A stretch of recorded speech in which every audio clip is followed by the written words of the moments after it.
Welcome to Waiting on the Trade, a comics book club for people who can't keep up with monthly comics. I'm Matt Ledger. I'm Patrick Fitzgerald Fleck. And I'm Trevor Doetsch. This month, we're talking about the first volume of Kieran Gillen, Salvador Larroca & Co.'s 2015 Darth Vader series, published by Marvel Comics.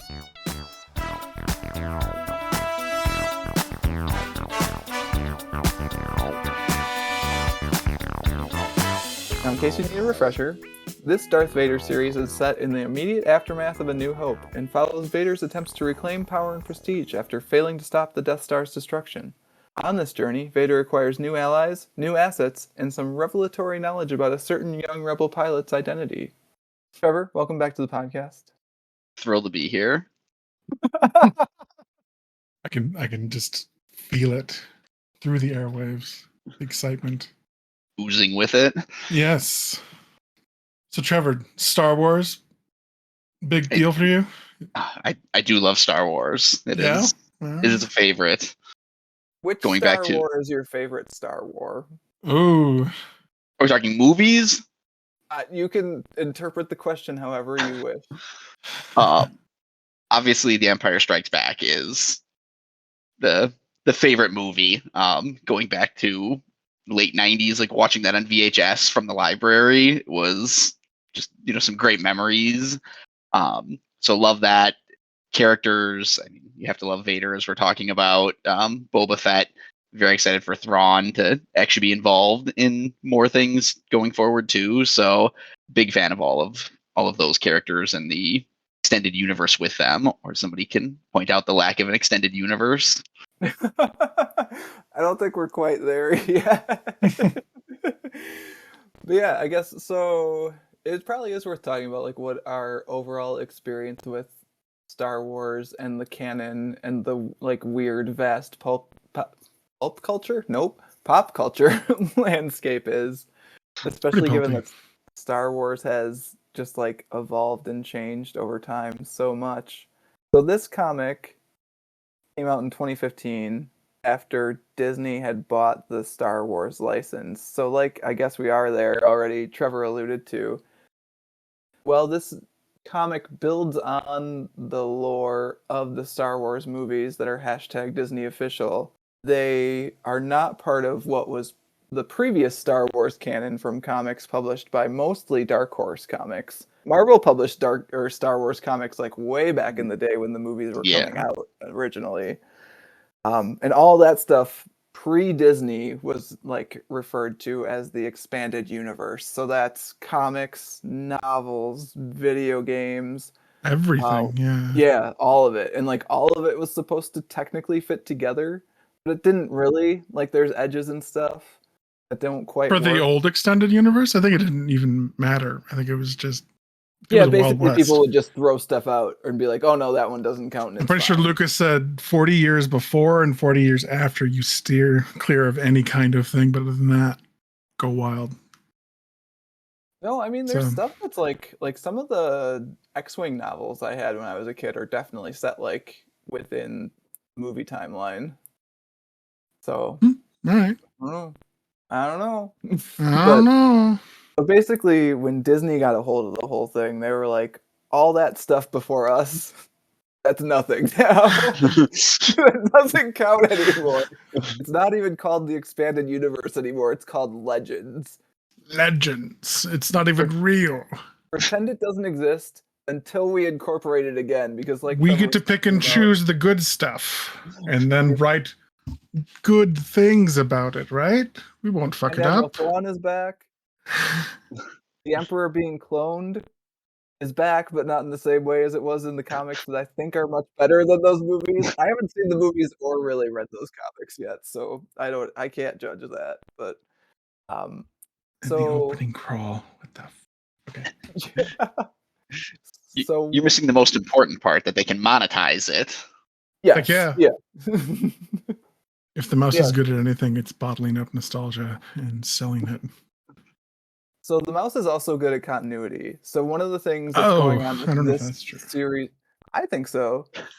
Okay. So the Star Wars stuff specifically, they have like, since the mouse bought it, like a story, like I'm trying to think of the right word. They basically have like an entire like council of Star Wars lore people who like their only responsibility is to oversee what is canon and what's not and make sure it all fits together like the way you would for like a story bible on a TV show. Sure. And like so that's the era we're in when this Darth Vader series drops is like that like Star Wars like storytelling unit is active at Disney and they're making sure that everything that Kieran Gillen and Salvador LaRocca and crew are doing like fits in the Disney version of Star Wars, which theoretically will be one consistent thing from start to finish, and it knows what parts are canon and what is not. So that's where we're at with this series.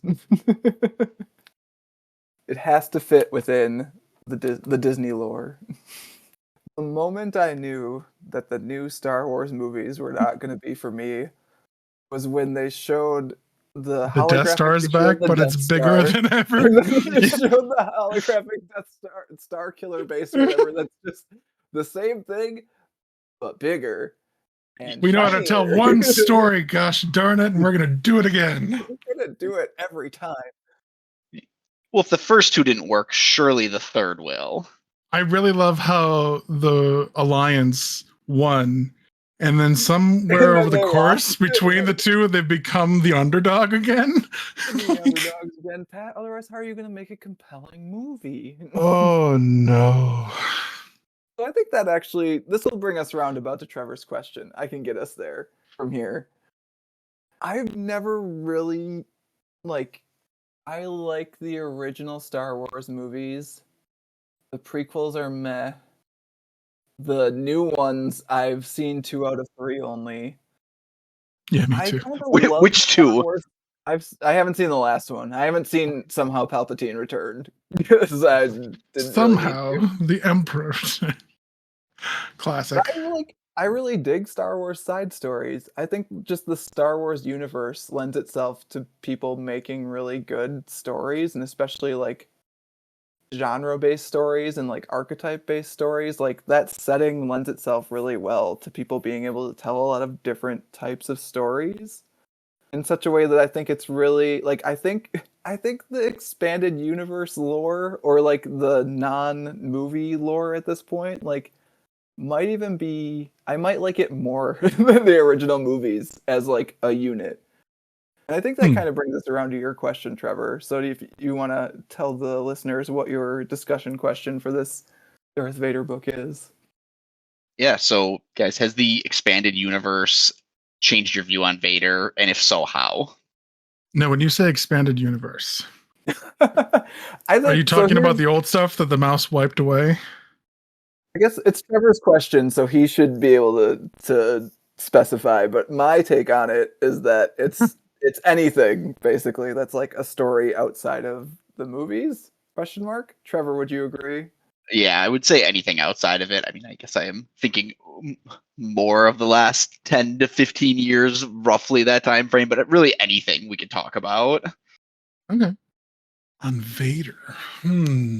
Well, so outside of the movies, Vader stuff would be what? The Obi-Wan Kenobi show on Disney Plus had some Vader stuff in it, right? Yeah, There's a lot of Vader stuff outside the movies. Like there's so many Darth Vader comics, Pat. There's so many I have Darth not. Vader This is my comics. one and only Vader comic, so So that was my question for you actually, Pat, is like how much non-movie Star Wars stuff have you experienced? Consumed? Let's say consumed. That's right for this moment. yes, it is. We are good consumers. Now that it's a Disney property, I think consume is the correct word.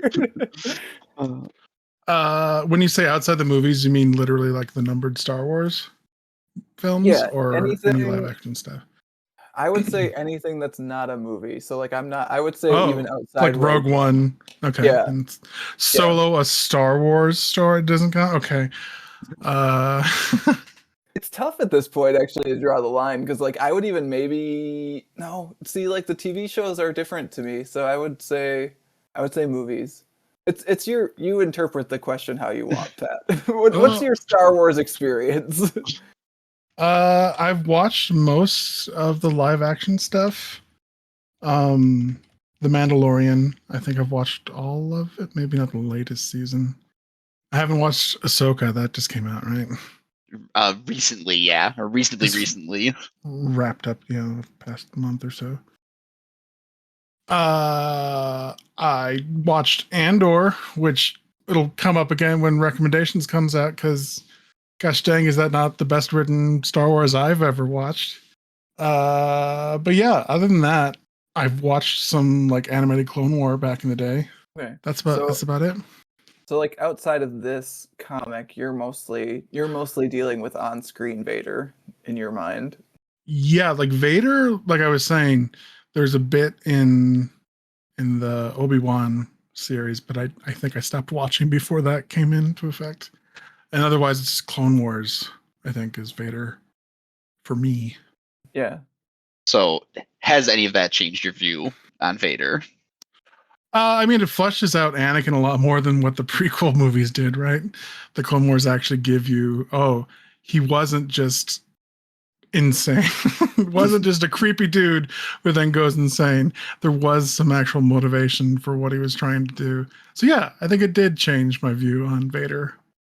Trevor, what's your expanded Darth Vader experience? I probably more graphic novels, comics. I'm sure some amount of books. I don't remember every single one that he's been in, but and I think everything that's been put out by, for saying movies, everything other than I think part of the Clone Wars series. I didn't finish that completely, so Pat can cover me there, but I got the quite a Jar Jar bit. episodes, don't worry. Yeah. Oh, thank you. I wanted to make sure we brought that up for Matt. Because I would say Star Wars is probably my favorite property overall, more than Marvel or anything like that. So I definitely have quite a bit of experience, I would say. In terms of if you want me to dive into answering that question before you do, I do think that it does change the view some, at least thinking back to watching like the first trilogy or the first three movies of him just kind of being the badass character overall, or the villain that there isn't lots of emotion with, and then in most of the expanded universe you're seeing the struggle, and we see it in, to go into this comic a little bit, of the thoughts back to Padme and other situations, and kind of him struggling with his past still, not just being the hardened Sith that is always focused on his evil goals, I guess. I think there was even a reference back to, if I'm remembering correctly, like him slaughtering Tuskens again, like still just another reference back to his He past. totally, like the moment he gets the tattoo and he's like, I know what I'm doing first, man. So I was reading, so in the back of the very last volume of the series, Kieran Gillen kind of talks about like each arc and each issue of the first arc actually as like in like essay form a little bit. And so the reason that he ends up slaughtering Tuskens at the end of that is Gillen was like, yeah, he's meeting with Boba Fett and like that's kind of cool, but it's not like super dramatic and like it's not the most Vadery thing. Like I can come up with something better. And he's like, oh, we're on Tatooine. Oh, he's gonna go slaughter some Tuskens.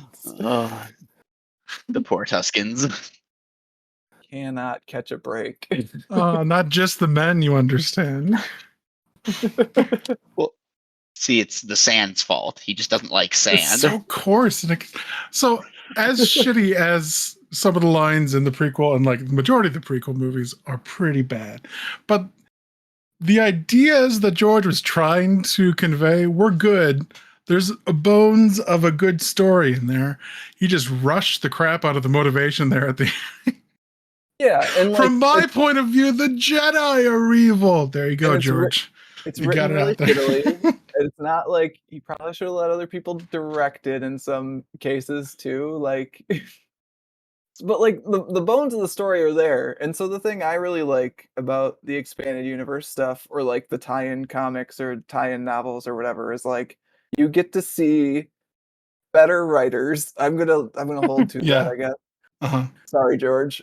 You get to see better writers pick the pieces of that stuff that works, pull it out, and expand on it in really interesting ways. Like, the Clone Wars comics that Dark Horse did have like a really expanded look at like what it means for the entire galaxy to be in the midst of a civil war for like however many years that ends up going on for. I don't remember exactly what. And like in the movies, we kind of get to see like, oh, look, the hero Jedi are doing hero Jedi stuff. Wow, this is like really cool. And like you don't even like you kind of don't even realize it's a war because it's more of like an adventure story. Like the Dark Horse comics show you like this is a war. It's messing with entire planets' livelihood. It's like pulling people down like into the muck. Like one of my favorite stories from the expanded universe, and I'm blanking on the guy's name now. Trevor, you'll know the Jedi that like goes kind of back and forth, being like a double agent between the. Thanks, Trevor. Trevor says it was 3 years for the Clone Wars. You can correct It's me only on been mic. 3 years. Wow. You can just walk all over me when I'm talking, Trevor. It's fine. It's allowed.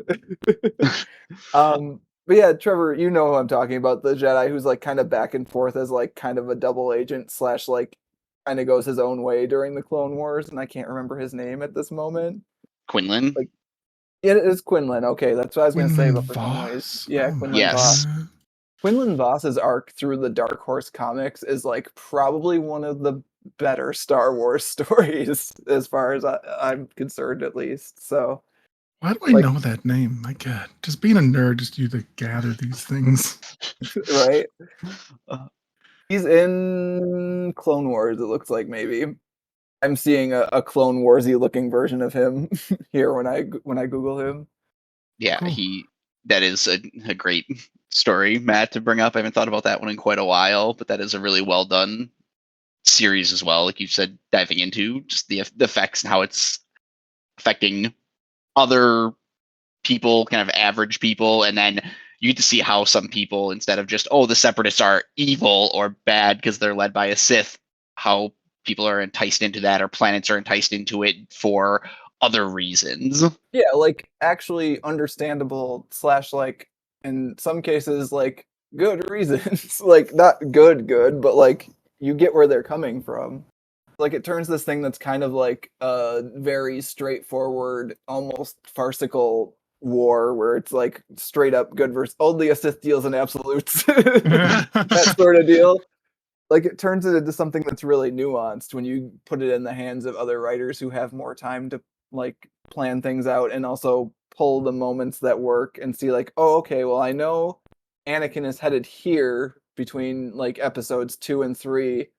Like let's set a beat up where like that makes sense because he experienced this during the Clone Wars. Like I think giving to actually answer your question, I guess, Trevor, like the comics give so much more motivation for Anakin to turn against the Jedi and like against like the Republic as a unit, whereas in the movies it's not quite as compelling. I feel I like mean, so. Jedi's Yeah. have always sucked, right? Have you actually thought about them? Even if you just watch the movies, it's like Yeah, well, see can't can't be good for, can't have friends. Gotta abandon those friends. You gotta do some training. Gotta the get back movies to don't Yoda. understand that Jedi suck, though, is the thing. Like the expanded universe stuff kind of understands that Jedi suck in a way that I don't think George Lucas quite gets. Or at least that's what it feels like to me when I watch the movies. So, and while we're turning this into a Clone Wars review for the comics instead of a Vader one, I think they do dive into it in that series too. And you may or may not remember that, Matt, but they talk about kind of from the Jedi of like some of them do have a relationship, and they talk about just focusing on like the good parts of love and trying to focus on that instead of the bad parts that we obviously see with Anakin of jealousy and other areas, which I think is an interesting way to dive into it instead of the point Pat was making of just you can't feel any emotion if you're a Jedi, which is not that Yeah. exciting. It's kind of like the pure evil of on the other side of like it's not that exciting if there's no gray area. And also, like, the Jedi fail at having no emotion in those movies so many times, right? Like, Obi-Wan's always angry. Like, pretty much always. No. He Well, was calm the whole time. we know Obi's a Sith. You already alluded to that. Well, yes, yeah. So yeah, I mean, I've been talking about the older Clone Wars comics because I think those do a really good job of expanding like Clone Wars era Anakin's motivation, and I Mhm. think it's really comparable to what this Darth Vader series does for like between episodes 3 and 4 Darth Vader. Like it does a really good job of setting up, okay, so this is where he was in episode 3. This is where we know he'll be in episode 4. How does that happen? And like, what does that look like from his point of view? So, I mean, I think I don't know if it changes my view on Vader so much. Maybe because I already have more experience with like other versions of Anakin being more nuanced. But I think it definitely does give you a better take on his point of view throughout the movies, which makes more sense because like episodes 1 through 6 especially are kind of his story. Like It is. 4 through 6 are Luke's story a bit, but like also a lot of Return of the Jedi is like Vader's sort of the one propelling the action. Like he's like, hey, It's we're gonna the go take down the corruption Emperor. and then redemption of Anakin is what the Yeah, first taking 6. off Vader's helmet in episode 6 is like the moment of the movie, right? Like Mhm. And then Hayden Christensen comes back as a ghost. Why? no, we don't talk Why? about that. We don't talk The- about that. The greatest actor ever. Before we switch any topics here, if I can just ask you both for my own curiosity, do you consider Vader tragic or Anakin the story tragic at all, or is it just completely his own doing? Yes. Is the Both. answer. It's tragic because it's his own doing. Yeah, actually, like, yes. But I'll let Pat answer before I elaborate, I guess. I mean, yes. Yes. Okay. I like the Yes, elaboration there. Wasn't Anakin like his origin is like Shmi Skywalker just gets pregnant? Like, isn't he like yeah, it's born the of story the Jesus, Force? but in a galaxy far, far away. Also, Shmi, great name for a character, Shmi. Yeah, I mean, he's just a young slave boy working in Watto's shop. Hits on a girl 10 years older than him, calling her an angel or whatever it is. Could have He's easily smooth. just made him like a teen in that movie. Oh, for sure. I mean, like for the timeline to work out, I guess maybe not. But like, there's got to be some way to make that age difference not so icky, right? I don't Are know. you This an is what I'm saying. angel? God, I love those movies. I don't even care. Yeah, no, he's tragic. I mean, he tried to do what he thought was right and got caught up in the Emperor's New Groove. shenanigans. But he tossed him down a well, so he got his. But he came back Except somehow. he didn't really so. kill him. Yeah. Somehow he returned. One of the more interesting things to me about the prequels that they actually do well is like playing with prophecies and the unintended consequences of them even existing in really weird ways. So like Qui-Gon brings in Anakin because he's like, oh, Anakin's gonna bring balance to the Force, not understanding that like balance does not necessarily mean good. It's like balance. Right? It's like, it's out of balance look, at the start of the movie, guys. You're winning. the Jedis are really, really in power and able to do what. Let's bring balance to the Force. Like, you idiot. Think about it. Come on. Like, it's kind of not. It's not against his will, but like he doesn't know what like Qui-Gon and Obi-Wan's purpose of bringing him in is at that point. So that's a lot to put on someone that's that young. The metachlorian count was so high. So Matt, high. So high.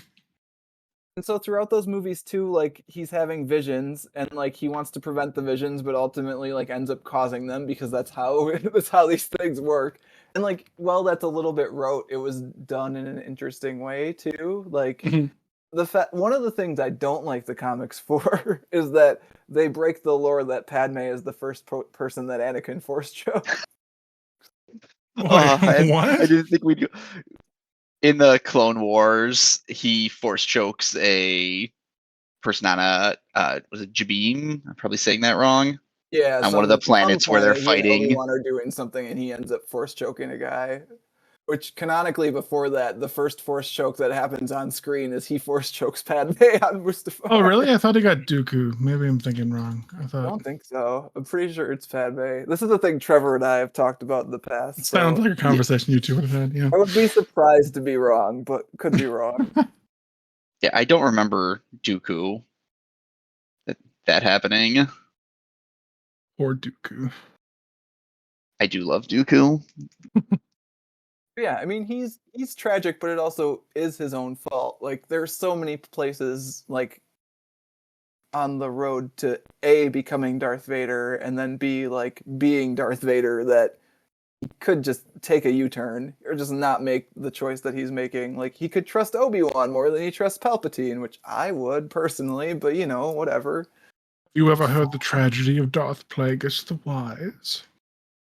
I And mean, like that's what he got him. has That's what got him. these like really strong feelings for Padme, which end up causing him trouble, and like it sucks that he would have to make that choice to not act on those feelings for Padme, but he could have made that choice also, like, or he could have trusted Obi-Wan with the knowledge. Like, there's so many like choices he could have made differently, which is part of what makes him so tragic, right? Is like kind of just like caused his own descent into evil cyborgness. Also, if someone's got the higher ground on you, don't jump at him. I mean, come on. That was his fault. That was his fault. You underestimated his power, Pat. You underestimated my The power. hubris of the man. I hate you. Oh man, those movies are so good. Around the Survivors, a perimeter. They're so bad, which makes it so like rewarding when you see like a writer like Kieran Gillen pull out the good parts and like use them. Like pulls out a little scene from Geonosis. We went back to Geonosis, dude. Went That's back crazy. to Geonosis, baby, and pulls out what is the best scene of the prequel trilogy, which is the bit where Pelpy says, "In your rage, you killed her," and then he just says, "No." No.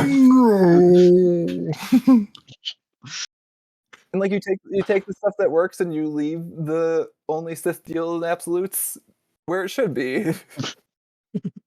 The greatest line ever. Really watch. So here's a question I have for you guys. Do you feel like you got in Darth Vader's head at all in this book? Do you feel like you understood what Darth Vader was thinking in this book or not? Yeah, I think so. Okay. Trevor? Yeah, I mean, I would agree too. You get to see some of the, I mean, we've referenced some of these already, but the kind of the flashbacks or how that's still affecting him. There's a couple times at least where he's flashing back to thoughts of Padme and that's still driving him, and that it feels like the grief of losing her is still what's driving him. I could argue over whether he could step away at this point or whether he's kind of too far down the road of being a Sith. Maybe that's something we want to argue about, but I think you can see that those are still driving him, and it's kind of, I made the bad choice or multiple bad choices, and I'm kind of stuck continuing down that road now because of how I feel about them. Well, sort of continuing down that road. Instead of being teammates with the Emperor, now he's gonna just take it all. We've learned at the end of the volume. It's gonna be his. Well, and that's definitely how it works out, right? I'm pretty sure we all know that. Yeah, I do like that instead of exiting, he's decided to double down. It's a very Anakin move. Hey man, Siths are gonna Sith. So the reason I asked the question about whether you feel like you understand like Darth Vader's thoughts or point of view in this is that I think there's a really purposeful choice to not actually let us in Vader's head very much in this book in a way that makes total sense with how the character is portrayed. His helmet's too thick. Yeah. Yes, that's it. You can't see out through that thing. No, but I mean, like, so when you see Darth Vader on screen, right, he's this imposing presence that you just, like, are not entirely sure what he's going to do from moment to moment because he could do anything. He's Darth Vader. I think it's a really smart choice in here to not give you any, like, he's still very unknowable in this book. There's no, like, narration captions. Even when you see the flashbacks, there's no, like, this is what I'm thinking. There's barely any dialogue in the flashbacks for you to, like, I guess, process. Like, you don't know what he's thinking when he's thinking back to that. You just know he's thinking of the moment that he's thinking of. I guess. I mean, it's pretty clear what he's thinking. Is it? Yeah. He's thinking Padme looks like an angel, obviously. When he's thinking about him and Padme on Geonosis, is he thinking, is this where it all went wrong? Is he thinking, man, I still need to make some different choices in my life? I don't know. I think it's worth noting that the book goes out of its way to keep stoic Darth Vader stoic while also being a book that's presented with him as the protagonist, which I think is a really like a deft feat to accomplish. So, Well, I think part of the problem with the prequels is we saw too much. Like, I think we saw a little bit too much about what Anakin was thinking, and it sort of ruined the we may have image heard a little of. bit too much out of Anakin's mouth. Well, he could have cut a couple of those lines a little bit, but Yeah. and it's sort of ruined the stoic like obelisk that was Darth Vader in the first three films. I guess Yeah, 4, 5, 6. Gosh dang it, George, why? he has like a slight hint of moody teenager in this book from time to time, but not in the same way for sure. Yeah. Yeah, I do like how Kieran like nods at old Anakin. Like there's that scene where he unlocks some protocol droid subroutines, and they're like, how do you know how to do that? Well, you see, I was a nerdy ass child back on Tatooine, and I built my own protocol droid. Not a lot to do on Tatooine other than build droids and kill Tusken Raiders. Oh. I'm all out of Tusken Raiders. It wasn't. There were some left when he went back, but he. I'm sure he always leaves some. Yeah, just for a little snack. Need something to go back for. Yeah. I guess touching on the overall Star Warsy tone of it, I think we move on to your question, maybe, Pat. Mine? Okay. So, Star Wars. They got them droids in it, right? What's up with those? That's my question. We don't Right, serve say- their say kind it here. again, but say it again, but with What do you actual- guys think about droids and their place in the Star Wars universe? I like What's the droids. deal with droids? Sure. So are we saying as comic relief in the movies? Well, my problem with them has always been that they are both treated as sentient people and as Objects. as property or just slave labor. See, when this was your question, I was like, Pat has a take on this. I want to hear Pat's take. So I just want to hear your take first. before I've have never a thought. understood how it works, because like the good guys at the same time like have a relationship with R2D2 and C3PO, but still treat all other like protocol droids and what is R2D2? It's an astromech, right? Astromech, yeah. There are other ones that they run into and are not treated as people. So is it just, it's a really awkward thing. I don't quite understand how it works, really. What's the difference between a mouse droid and C3PO? Right? A You know gonk what a mouse droid. droid is, Pat? The backbone of the Empire. I know what a mouse droid is, yeah. Okay, just making sure. Is the real answer just that we need to know who the good people are in the movies and the books, those that actually treat them reasonably well compared to those that are treating them just like slaves? But like, I would even argue that the good guys don't treat them I was gonna say, that well. Like, the same people treat different types of droids differently, right? Which is part of what's confounding you here, Pat. Yeah, like just because they have history with C3PO deems him to have the respect to like carry him on your back when he's in pieces, as opposed to just like forgetting about the droid that you Well, left I in the think room we that's should- filling with poison. Back up a second here. I don't think Chewbacca respects C3PO. Hey, he picked him up and put him in the backpack. So He Hey, did save him. I don't think he respects him. He put his head back on backwards. What is more respectful than that? yeah. And like, I don't know.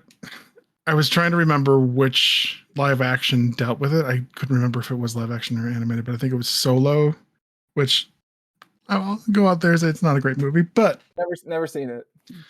You're not missing much. No, don't watch it. It's not really worth it.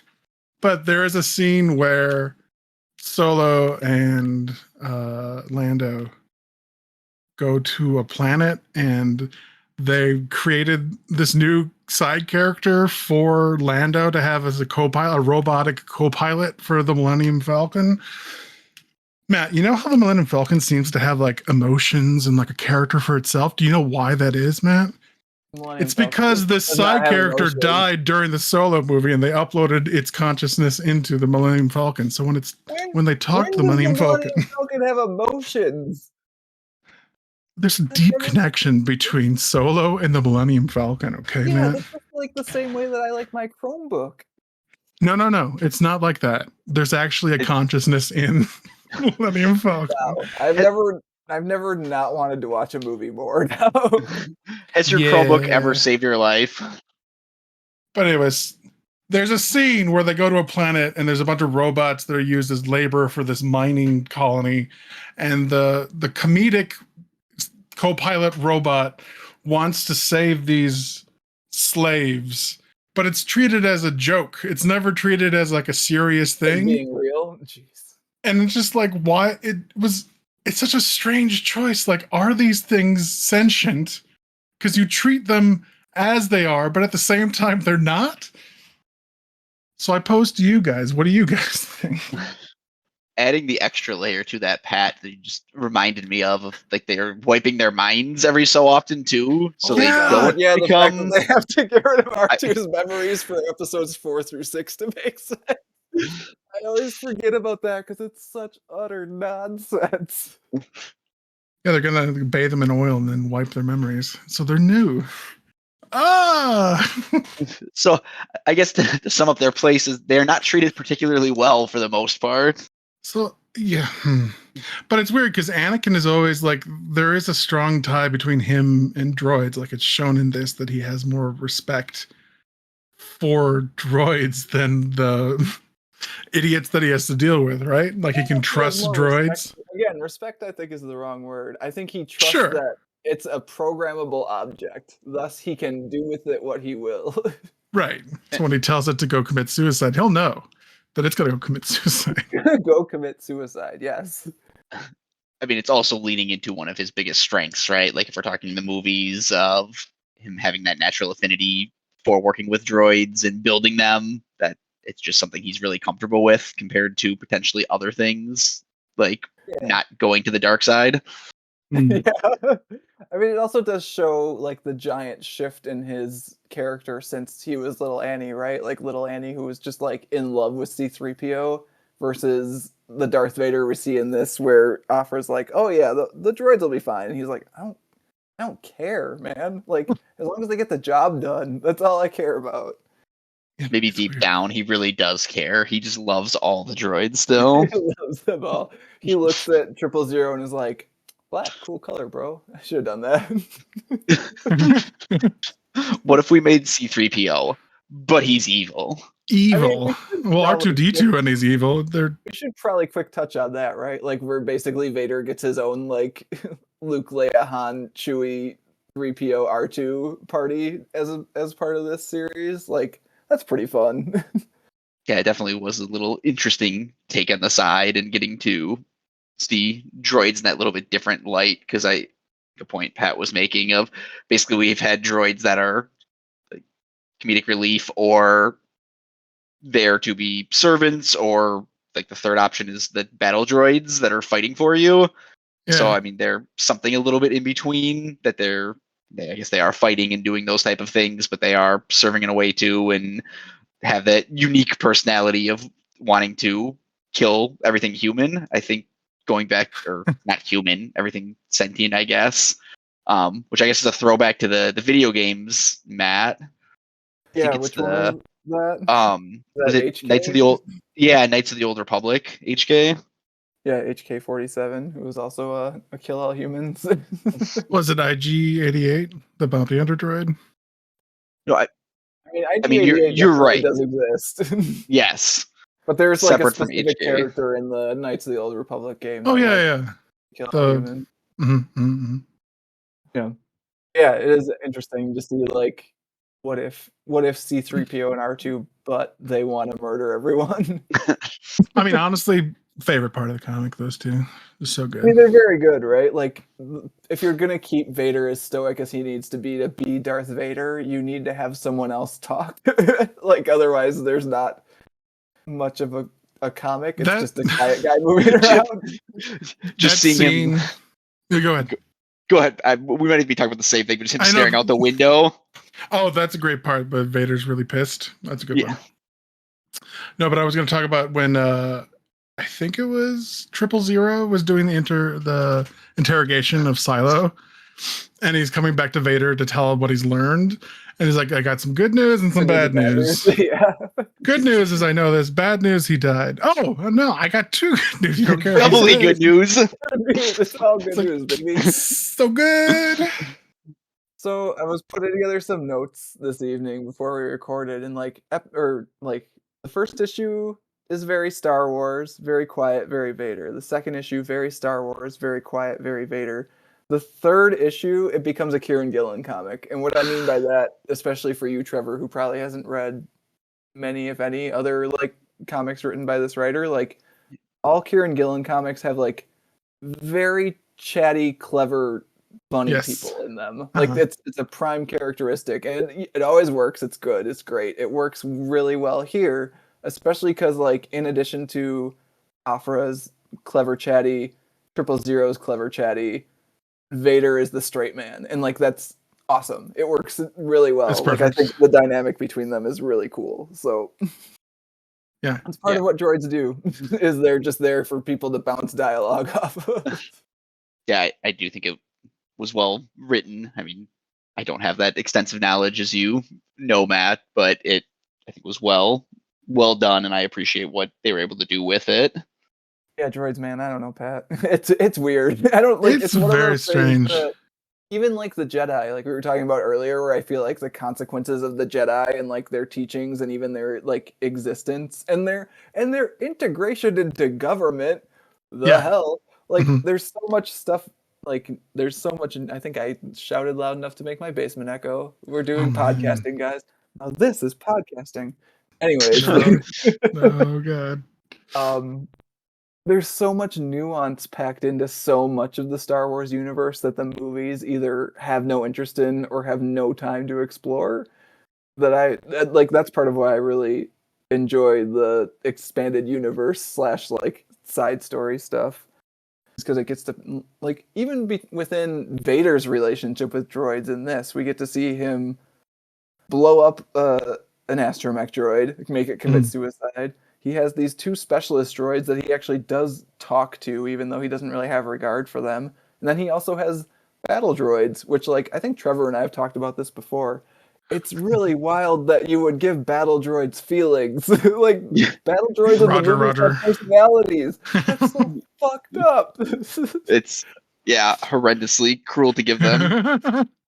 They're Like specifically made to fight wars. Why do they have feelings?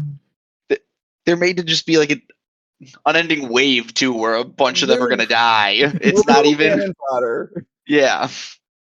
Let's make sure they Wild, feel what? it when they're dying. But Droids yeah, are it's only. wild. Do the droidicas also have feelings? The roly polies?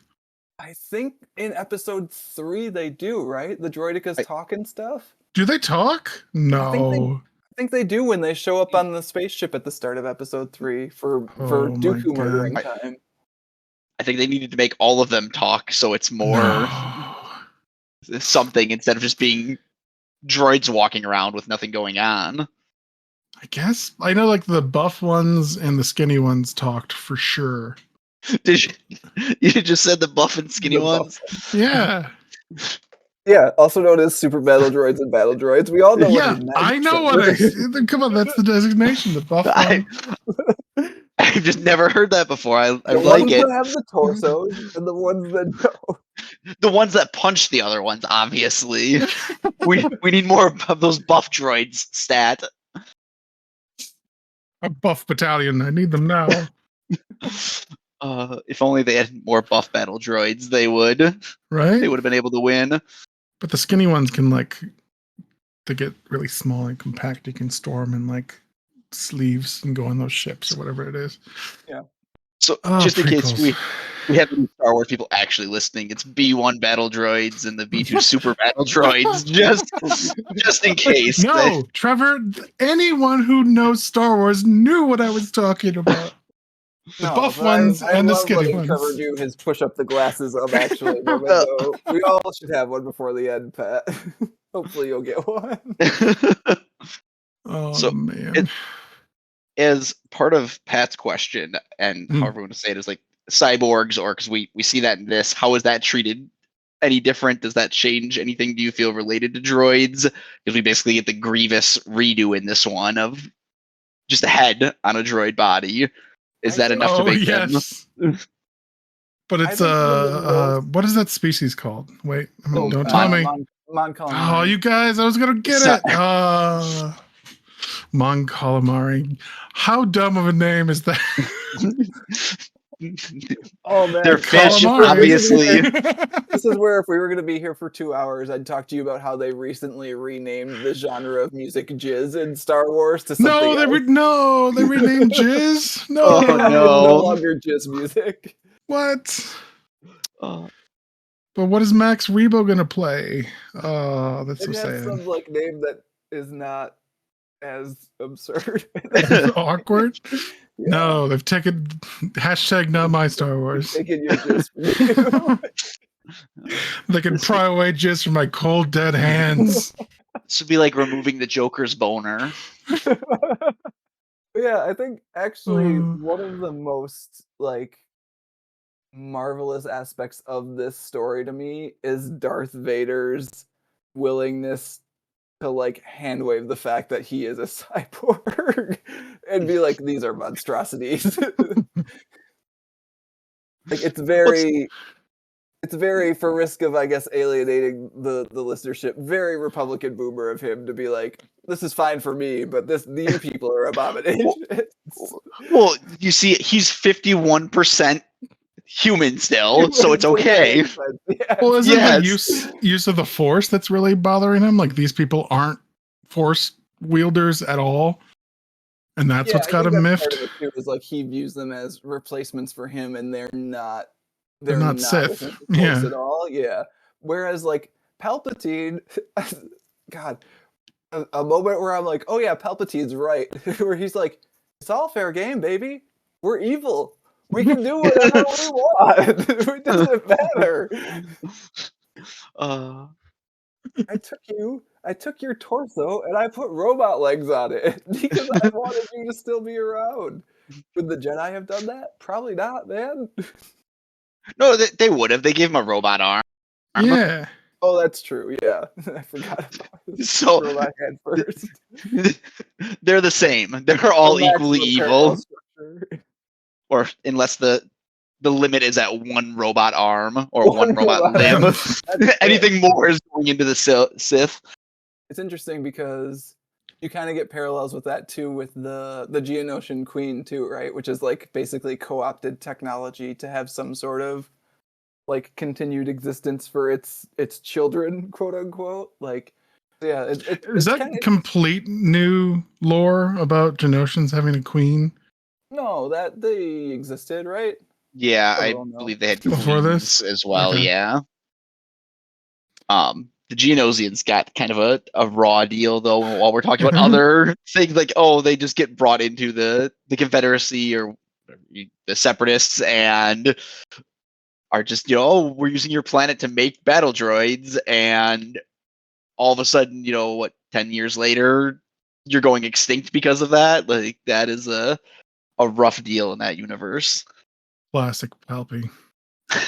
So wild how like good Palpatine is at long-term planning and stuff like that, and then decides just like right at the end to be like, I just want a giant space death laser. That's how I'm gonna wrap this up. That's how we're gonna do this one. That's the end game. Anyways, I don't know if that's here or there. They reference that even in this, right? That the tag, the one that Vader's assigned under, is like, if we had just built a bunch more Star Destroyers, they never could have beat us.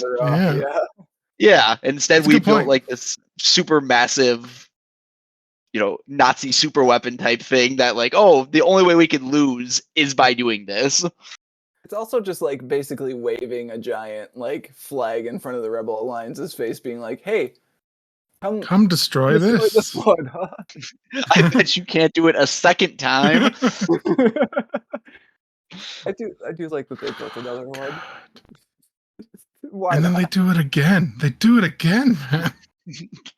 Again, the movies Oh my are like they god. establish the universe, it exists. If you think too hard about what's going on in them, they don't make sense at all. It's fine. So before we pivot off of this, just so I get to hear it too, I'm pretty sure I know yours, Matt. But what is your guys' favorite Sith, or who is? Favorite Sith? Yeah, your favorite Sith or most interesting Sith, however you want to approach that. I always like to hear that from different people. Matt, you go ahead. Think about it for a second. I think visually, like Darth Maul is very cool looking. Like as much as I'm here to rag on Episode 1, like kid me Darth love Maul Darth before or Maul. after he has spider legs? I've never really encountered Darth Maul with spider legs, though I know he exists. So I mean, but I like I hate that so much.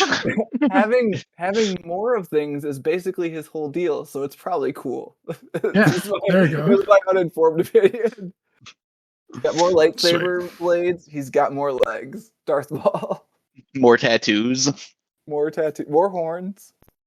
I mean, I think like it's Vader's story, right? Like Star Wars is basically Darth Vader, the unauthorized biography. So like I think he has to be at least near the top of the list as far as like favorite Siths. I do really like Asai Ventress, who again is in those Dark Horse Ventress, like Star Wars, Clone Wars comics.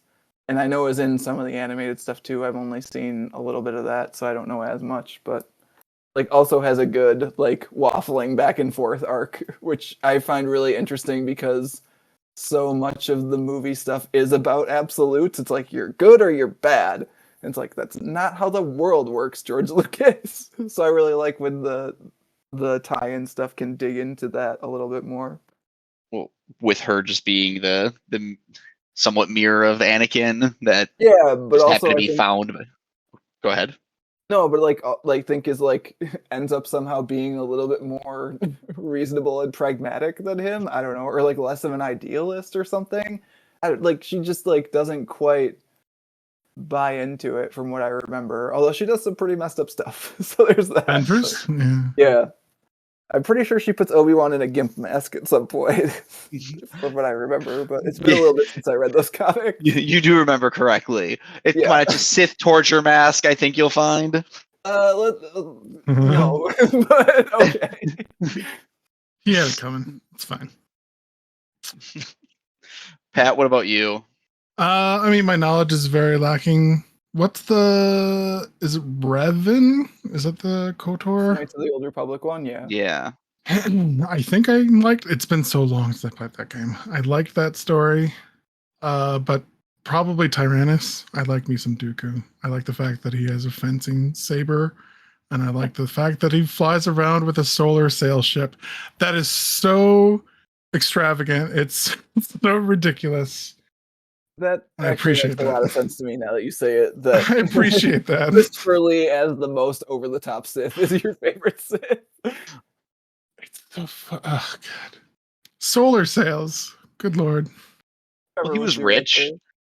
Right? I mean, I'm regretting going last now, but I'm also Dooku is my favorite. Hey. I love the arrogance that he has, like while also backing it up as a Sith. And this is going to the series we keep referencing here. That is not what we actually read, but that the Clone Wars series, he's so good in that. I feel like he just has that arrogance that makes a Sith interesting. And while he is clearly evil, he isn't, I feel like, as over the top as Sidious. Whoa. He's not as over the top. I mean, solar sails, man. Oh, I mean from the evil standpoint. I didn't realize solar sails were so evil. Yeah, how dare you? They're an elegant way to travel through. So actually, I would never call that evil. I was gonna say, if anything, he's right middle of the road of being reasonable. He kills a lot of people, but he uses renewable energy. I feel like he's actually one of the most like quote unquote classic. Well, I don't know, like classic villains. Yeah, but like in sort of like the movie serial way of like a lot of the stuff Star Buck Wars. Rogers. Yeah, like Flash Gordon and stuff. Like he could very much have been in like a Flash Gordon in a way that I think like Darth Maul could not be in a Flash Gordon. Did Tyrannus know the ultimate plan of using the Separatists as a means to foment Is he war? even aware that? Oh God, what is Palpatine's name in actual? Oh, His Sith name. Sidious. Sidious. Yeah. Sidious. Is he even aware that Sidious and Palpatine are the same person? I don't know. That's what I'm asking. Like, how much It's been a while since I've seen Dooku? those, but I don't Yeah. remember. Okay, go Yes, ahead. I believe so, because he gives that little bit of information to Obi in the what would be the second movie to try to get him on his side. So I believe he does know that it's the same person, because he's also the one running through the separatist leaders who are aware of Sidious from the first movie. Oh, yeah. So I believe he does. Okay. I think to Pat's question, I think he's aware of enough of the plan that like, that's where it hinges whether or not he's like completely an evil bastard, or like was he actually like trying to unite these people against? I don't know. He's an asshole. What are you gonna do? Like again, I think we've talked about how there's an argument to be made for the Republic and the Jedi being like kind of overbearing. So there's not like there's not nothing there if he's actually like on side with the Separatists and doesn't understand that Palpatine's going to become the Senate. I am the Senate. Well, I think we can all agree that he probably didn't know he was going to get killed as part of that plan. Most likely. He looked pretty shocked when he said, "Do it," and he did it. If you're a Sith, you should just guess you're going to get killed, though, right? Like that's just part of. You're a Sith. It's a risk. You either kill your master or your master kills you. That's the way it goes. As long as you're one of the two, you're okay. Yeah. Only two there are. Oh my God, I gotta post this picture of this beautiful solar ship. Look at that sail. God, guys, all these memes and pictures. Look at him. As we're talking about other Sith too, Darth Bane, I'm a big fan of from the extended universe too. I don't know if either of you ever read those stories, but establishing the rule of two and taking it from in the expanded legacy universe, however you want to call it, where there were just dozens or hundreds of Sith running around to there can only be two, because otherwise we spend all of our time killing each other instead of killing the Jedi. Instead of making progress. Yes. And I mean that's true, right? Even when there's two of them, they spend time killing each other. Yeah, even when there's two, like this whole story is basically Vader discovering that he has to get rid of Palpatine. Oh my God, because Palpatine's been literally developing other apprentices for 20 years. Like Vader failed yesterday, and Palpatine's like, "Cool, I hired your replacement 20 years ago." Hey man, Sheev knows how to plan shit. Okay. I mean, to put it like a relationship context here, Vader is basically the cheating spouse, right? Like he killed his predecessor, and then or the other person, I guess, however you want to word it in there, and then is surprised when the person he's now in a relationship with wants to replace him. Like, yeah, I did a horrible job explaining that. But that's basically like, oh no, you want to replace me, even though I saw you do that with the previous person. So I think this actually segs into my question, so I'm gonna take it. So my question was, I don't mean to interrupt, but I just found those cool like cutaway books where they show the insides of shit. Look at this. It's the inside of the Solar Sailor. I love those books. Those are the best. I've got the one for the original trilogy literally to my left here. Like it's got a cutaway of the Millennium Falcon, which apparently has feelings on the cover. I don't remember it saying where the feeling matrix is, but it was pre that movie. So. Well, I'm sure they redid it after that movie and they put it in there. Oh my God, I'm so angry. Anyways, I was gonna say that talking about kind of like how the arc of the story is Vader figuring out that he's going to have a very violent breakup with Palpatine. Like that's basically going to end up being the thrust of the book. I think we figured out by the end of it with that scene that Trevor was talking about, where Vader basically like stares out his window and then kind of like starts to crack it with it. I did really like that final back and forth between Vader and Palpatine was really well done. Like that it's writing, really good, right? Because you get it from both perspectives. Like from Palpatine's perspective, it's like okay, Vader gets that needs to fall in line and He's he on knows his board. place. But what Vader was really saying is, I know the shit you're doing now. It's so He's like, good because you could read I it both understand ways. where we're at. I get what we're doing. I know where Understand we that are. you told me I killed my wife, even though I did not. Yep. You asshole. You Yep. absolute dick. So Like- if we're talking Vader and Palpy interactions, can we at least briefly chat on the making fun of him for being the chosen one? That you're the one we can chosen do to be that. I'll responsible. allow this. I really loved that. That was just a nice bit of writing. I felt like was fun to see him lead into that. Just It's such a completely Kieran making fun of Gillen him. line to like find a way to like to make that into a weird like pun. Like you're the chosen one, the one chosen to be responsible for this utter failure. Oh, yeah, I really appreciated clever. that. And then I think the next one is him talking about him going to Tatooine too, of like, oh, I'm sure you'll find that enlightening or whatever the line was, like you'll have, or sentimental, I think he said. Yeah, all the Vader Palpatine interactions are very good in this. And like again, that's a bit that happens more so I feel like in the comics especially, like than in the movies. Like in the movies their interactions are fairly straightforward, and here we get to kind of like dance between the raindrops and see like, hey, he said this but he means this. Like, or Palpy gives Vader the talk of like, yeah, of course I've been making apprentices for 20 years. We're the Sith. And Dude, you know what? evil. If you're Come a good on. Sith, you will defeat them. Not worried about it, bro. Do your best. You're gonna be fine. We'll get him out there. But like, okay, so all that said, I can still seg into my question. I got this. The third Okay. time's a charm. So we know how this story ends, right? Like none of these like fake apprentices make it into episode 4. Like we have not seen them on screen or in comic or in novel before this, and we probably, spoiler alert, won't see them after this.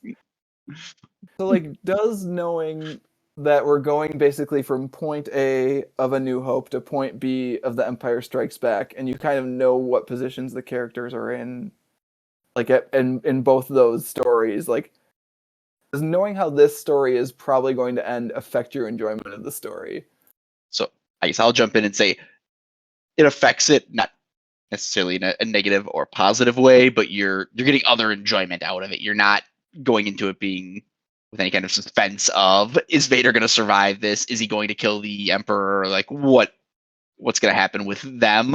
But we do get to enjoy those other interactions with them, with Sidious giving him a hard time, and with some of the nostalgia that he's having, and getting to see him be a little bit of a badass interacting with the different droids, or I appreciate the arrogance of the Sith, as I said before, and his arrogance as he's taking care of all of the droids and telling the guy who's supposed to be watching him, do your job, stay with me, as they're close to being blown up. So I think there's other enjoyment that you get out of it, but I would say it's almost a different way than you may in a story that may be suspenseful of, will the main character make it? I think it's something like Game of Thrones, where you never know who's going to survive, or if your first watch through, there may be a main character who's dying. You obviously don't have that here of, will any of the main characters live, or the main two characters at least. So I mean, there is a little bit of that, right? Like part of the reason I think, other than Vader needs someone to talk to, and it makes it feel a little bit more like a Star Wars for there to be an ensemble cast, like an evil ensemble cast, kind of like. Part of the reason that Afra and 000 and BT1 show up is like it gives you like other main characters to be invested in, who like we don't know what happens to them in episode 4 on, like that time frame, like. Afra's days are like pretty numbered, it seems like, from this volume. Like it seems like she's going to have to work very hard to get out of this story alive. Like for now she's doing it, but like it's Darth Vader and she knows that she's like very lucky to still be alive, and we know she's very lucky to still be alive. Yeah, but Vader would never kill a droid, so they're going to be okay. Yeah, the droid. Except for all the droids he killed. Just the thousands in the Clone Wars. So like I think you do like that's part of why those characters are there, right? Is to give you the suspense aspect because like you said, like nothing is going to seriously harm Vader or Palpatine. Like the interesting part for their stories, at least like as far as I'm concerned, is like how do you get from point A to point B and like what like how can this sort of expand on the stories that we know are on either side of it? And I think it does that really well. I think it does it like in a really interesting way and actually like you like knowing how the story ends and this is where Pat and I might end up disagreeing, I don't know, like actually can enhance your enjoyment of it because you kind of know like okay, I know it needs to get here and it's here now. So like how is that going to happen? Like that's the suspense. It's not will it happen, it's how it will happen. So I am interested to hear your take on this question, Pat, given our previous discussions. I mean, I would say in this case, in the fact that this story is being written decades after the actual story has been completed, you're just filling in the gaps. Like in the movies, I'm trying to remember, before you get the scene in The Empire Strikes Back where Vader says, Luke, I am your father, is there any indication like how Vader found out that Luke was his son? Not really. So, like, reading a couple interviews today, Gillen notes that, like, in the opening crawl to Empire, it specifically says that Vader is chasing, like, Luke Is across searching the galaxy, for Luke, as opposed to, like, the Rebels. So, like, it's implied, at least at the start of the movie, that Vader is specifically looking for Luke. So he probably, like, you can infer, even without this comic existing, that he knows at the start of Empire. But as far as like how he would know, like I think before this, it's supposed to be hand wavy force feelings nonsense. Yeah. I think this is a much better story, a much better. So take there, on like, it. there was space to tell this story between A New Hope and Empire Strikes Back. Yeah. So yeah, definitely. So that's fine. Like the fact that it could be an interesting story about how he goes about finding out that fact.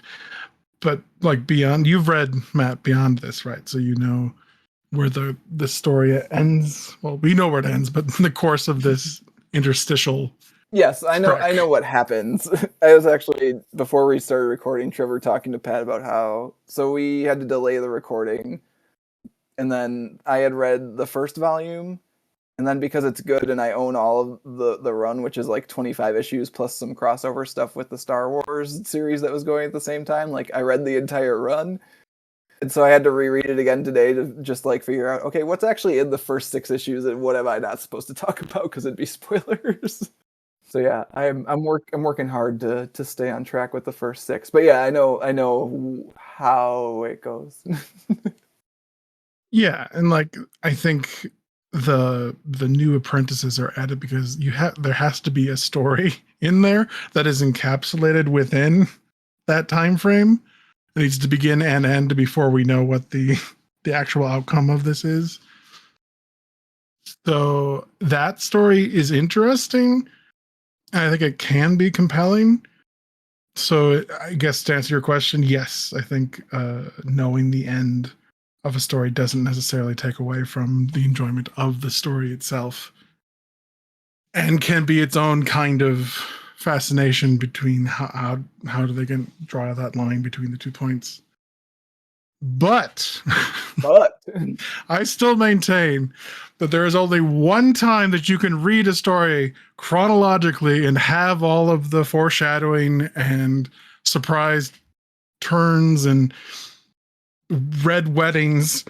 That can only happen once. And if you've read the end of it and you notice, oh, this character is seemingly not in the ending of this, that's strange, that ruins it. Matthew, you only have one chance to do that. That is sacred, and you're ruining it. That's what I say. Yeah, I mean, the part of the thing is like this version of the question isn't entirely a fair portrayal of the argument we've had in the past about like flipping to the end of a story to see how it ends and then going back to read it, because like in this instance it would be flipping to the end of this particular story and seeing what happens with the stuff that's actually in the air, like the apprentices and Afra and 000 and stuff. It's not the same question exactly, but I think it's in the same ballpark. And also I got to tease you, so How dare you?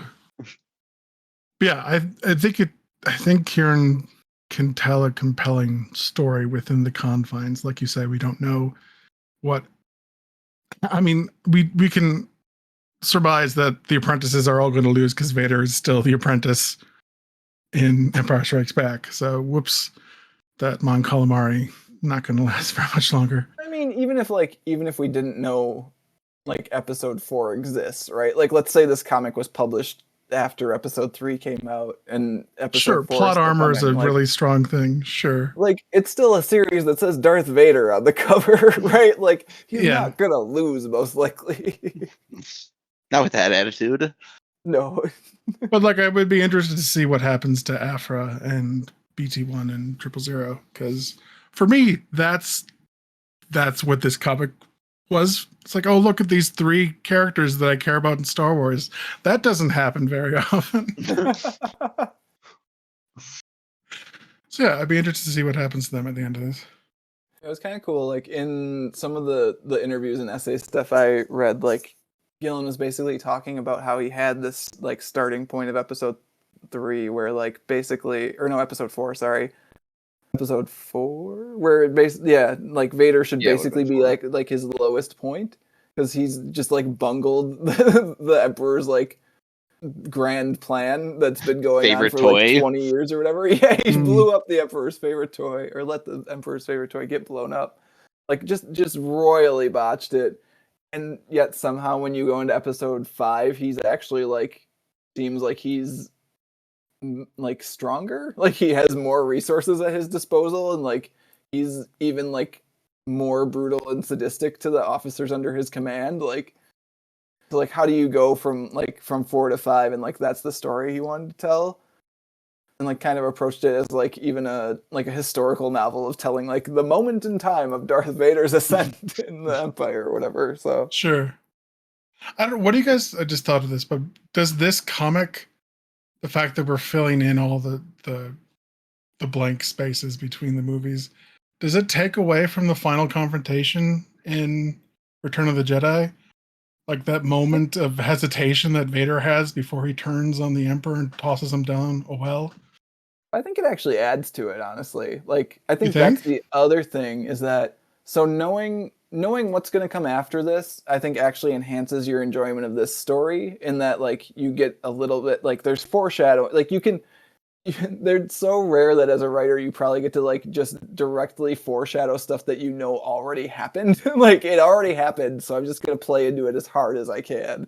So like that's very cool, and I think also it's written so well to lead up that like it knows what it's working towards, and it's there to support that as opposed to like co-opt it at all. Like they're like it works very well as a part of the whole, I think.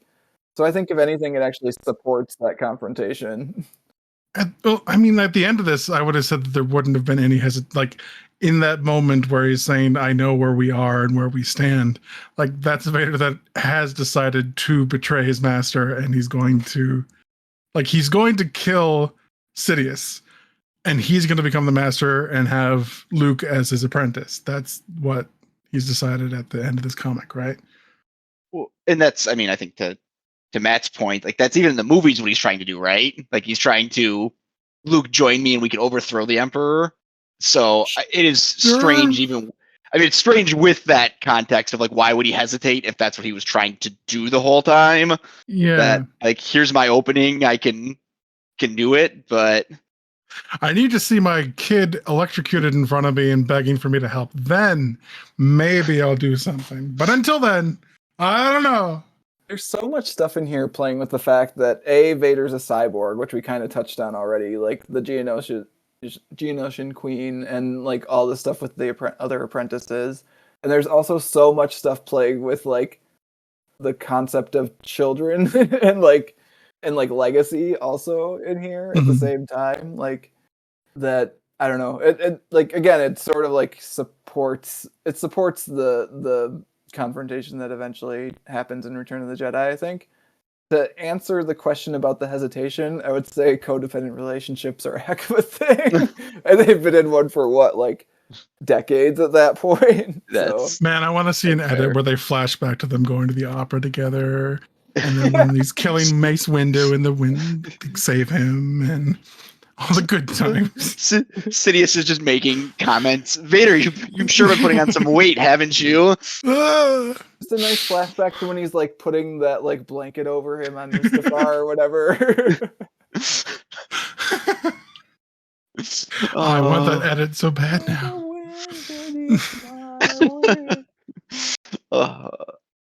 Yeah, I think overall it does a lot to actually buttress that eventual confrontation in the movie by basically providing the entire motivation, right? Like in Return of the Jedi, the first one, we have no idea that Palpatine like lied to Vader. We just think Vader is gonna overthrow the Emperor because like that's cool, right?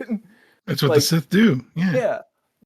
So like to have this motivation built in now where it's like, oh, he lied to me about my wife being dead and that my son exists.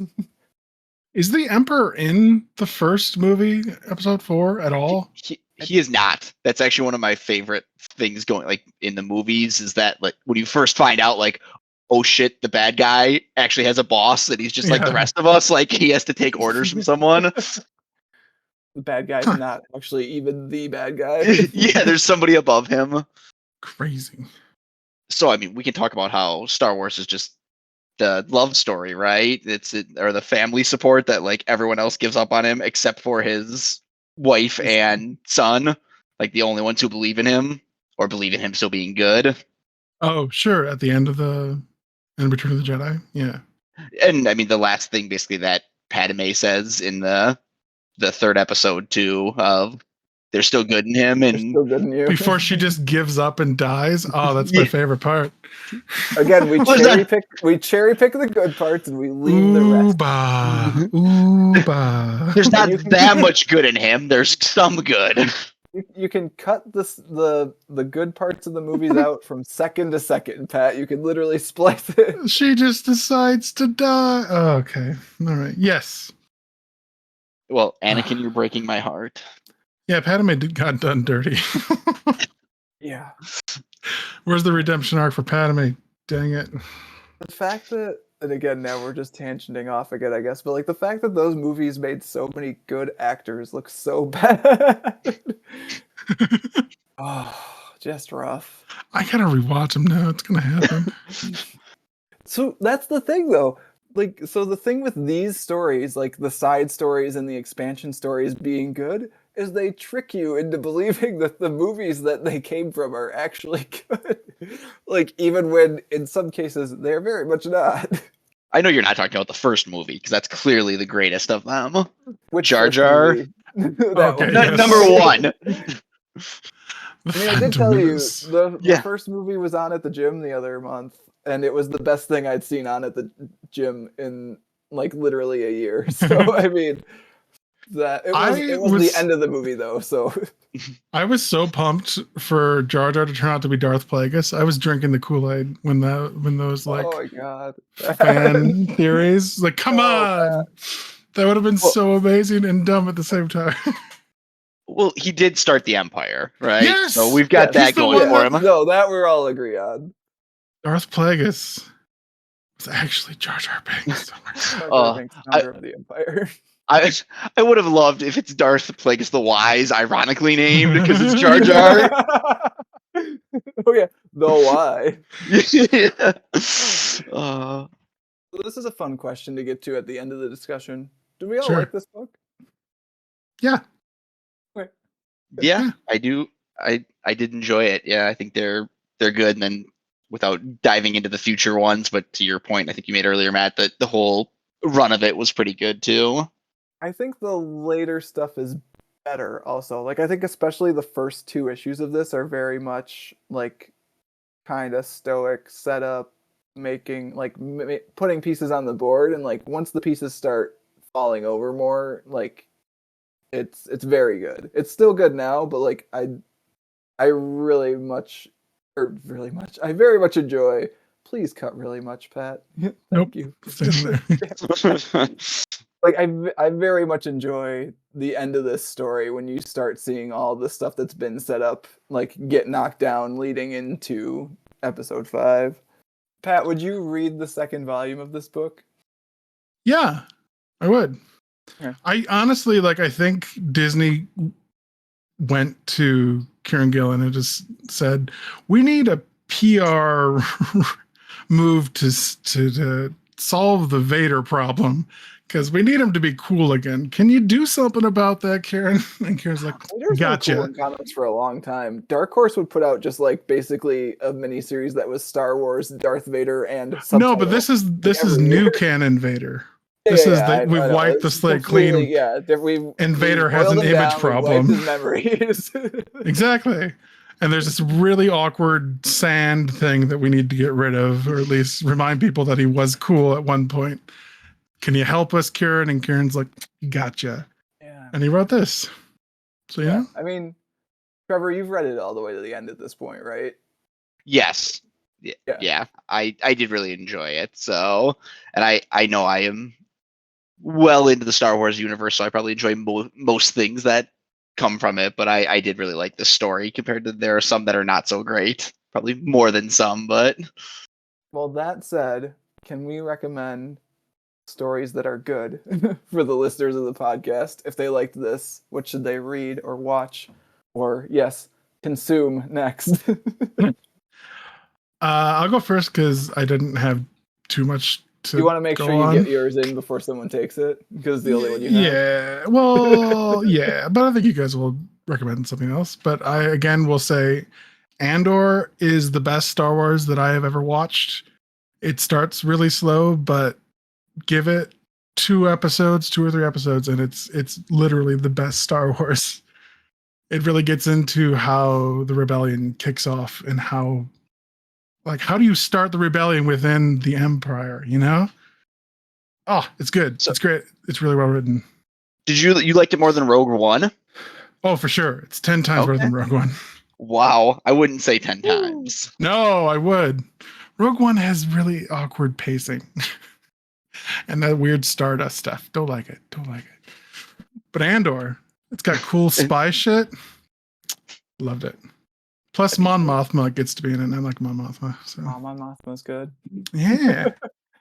I'm also going to take mine because I know Trevor has a wider range of stuff to draw from for recommendations. I'm just going to continue to harp on all the Dark Horse Clone Wars comics are real good. I'll find a specific link for the show notes because I know that I think Marvel might still be publishing those, which is really weird. I think they just basically have absorbed that material as part of having the license with Disney, but I know there are collections of those that basically are just go chronologically from start of the war to end of the war. So all right, Trevor, now that we've gotten our one-off recommendations out of the way, what would you recommend to someone who enjoyed this Darth Vader comic? Yeah, I mean, mine will probably be more Star Wars in general, something I really enjoy, and I feel fits kind of the timing that Pat was referencing before, with Ahsoka being out and starting to see Thrawn as probably becoming kind of the next focus as a bad guy in the universe, or at least that's what it seems like.